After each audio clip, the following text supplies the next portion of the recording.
आम आदमी पार्टी के राष्ट्रीय अध्यक्ष और दिल्ली के मुख्यमंत्री अरविंद केजरीवाल की गिरफ्तारी के बाद आम आदमी पार्टी के देश भर के कार्यकर्ताओं में आक्रोश देखने के लिए मिल रहा है, जिसमें मध्य प्रदेश के कार्यकर्ता बीजेपी के खिलाफ विपक्षी भूमिका निभाते नजर आए हैं। आम आदमी पार्टी के प्रदेश युवा अध्यक्ष और मीडिया प्रभारी ने कहा, बीजेपी का 400 पार का नारा अधूरा रह जाएगा और इस बार इंडिया गठबंधन भाजपा को करारी शिकस्त देने वाली है। केजरीवाल पर जैसे बीजेपी ने आरोप लगाया हुआ है कि नहीं, ये मतलब हम बिल्कुल भ्रष्टाचार मुक्त करना चाहते हैं भारत, जिसमें कि लिप्त हैं केजरीवाल, और जिसपे कहा गया है कि नहीं, हम किसी भी भ्रष्टाचारी को नहीं छोड़ेंगे। उसमें सबसे पहला नाम केजरीवाल का आ रहा है, जो कि शराब घोटाले के लिए आया है। देखिए, भाजपा जो है ना, अपने ज़बान में जब भ्रष्टाचार का शब्द लाती है ना, तो उसी में डूबी हुई पाई जाती है। मतलब जो शरद रेड्डी, जिनको इन्होंने चिल्ला चिल्ला के हल्ला मचा मचा के गली चौराहे में किंग पिन बताया, मतलब नया शब्द दिया, किंग पिन बताया, उसी से ये 59 करोड़ रुपए का चंदा लेते हैं।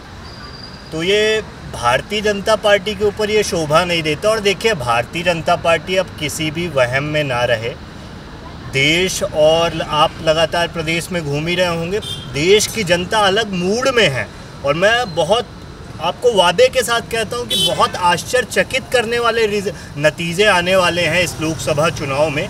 और भारतीय जनता पार्टी के जो नेता भी आगे आगे कूद रहे हैं ना, बेवजह आरोप लगा रहे हैं और बेवजह मतलब वॉशिंग मशीन में धुल के साफ़ हो रहे हैं, वो इंडिया गठबंधन की सरकार बनने के बाद वो फिर से बोलेंगे, मंच में देखा जाएगा।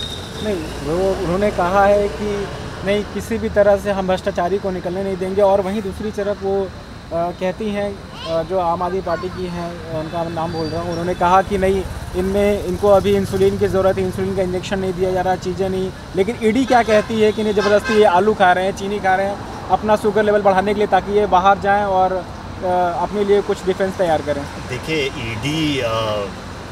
ईडी जिस तरह से भारतीय जनता पार्टी का एक राजनीतिक हथियार बन के रह गई है, किसी से छुपा नहीं है। कल अजीत पवार जी की पत्नी जी जो थी, उनको लगभग 25,000 करोड़ रुपए के घोटाले से मुक्त किया गया, क्योंकि वो डिप्टी सीएम बन गए हैं महाराष्ट्र में। वो भारतीय जनता पार्टी की वॉशिंग मशीन, जो सो कॉल्ड वॉशिंग मशीन है ना, या फिर कहें कि धोबी घाट की वो धोबी धुलाई जो है भारतीय जनता पार्टी की, उसमें धुल के वो एकदम साफ़ हो गई हैं। तो मैं ये बोल रहा हूँ कि भारतीय जनता पार्टी हमेशा से भ्रष्टाचार में लिप्त रही है। और मैं ये बोल रहा हूँ कि मैं तो मीडिया वाले साथियों से सवाल करता हूँ कि क्यों ना भारतीय जनता पार्टी से आप सवाल पूछते। कल संजय सिंह जी ने, राज्यसभा के जो सांसद हैं, उन्होंने 5G घोटाले का जिक्र किया। जिस तरह 2G घोटाले में जो स्पेक्ट्रम आवंटन था, उसके लिए बाई वन गेट मतलब आप पहले आए पहले पाओ की नीति जिस तरह से केंद्र सरकार ने अपनाई थी, और भारतीय जनता पार्टी ने पानी पी पी के चौराहों पे यूपीए की सरकार को गाली देने का काम किया था, आज वही भारतीय जनता पार्टी पीछे के दरवाजे से सुप्रीम कोर्ट में ये लगाती है। और ये मतलब इन्होंने बिल को पास करा दिया, कानून बनवा दिया, और ये पीछे के दरवाजे से सुप्रीम कोर्ट में जाते हैं कि भाई 5G घोटाले में पहले पाव का आवंटन करें। तो मतलब ये किस तरह की भारतीय जनता पार्टी की दोगलेपन की राजनीति वो कर रही है, देश की जनता देख रही है। ज़्यादा कुछ मैं बोलूँगा नहीं, क्योंकि भारतीय जनता पार्टी सीधे सीधे मतलब मुद्दों की बात तो करती नहीं है। मैं आप लोगों से बोलता हूँ, मीडिया वालों से बोलता हूँ कि क्यों नहीं बोलते कि जब वो गलत न्यूज़ फैला रहे होते हैं कि कांग्रेस के, हमारे इंडिया गठबंधन के साथी कांग्रेस को लेके कि उनके मैनिफेस्टो के बारे में, तो आप लोग क्यों नहीं बात कर रहे होते उनकी कहाँ मंगलसूत्र छीनने का जिक्र है। मतलब मोदी जी आए हैं यहाँ पे, उन्होंने 1.5 किलोमीटर की लगभग रैली की है, उसमें बताया है कि हम इस बार फिर से 400 पार हो रहे हैं, जिस तरह से जनता उनके सपोर्ट में है। अगर भारतीय जनता पार्टी 400 पार अगर हो ही रही होती, तो ये बात उनको कहने की ज़रूरत नहीं पड़ती।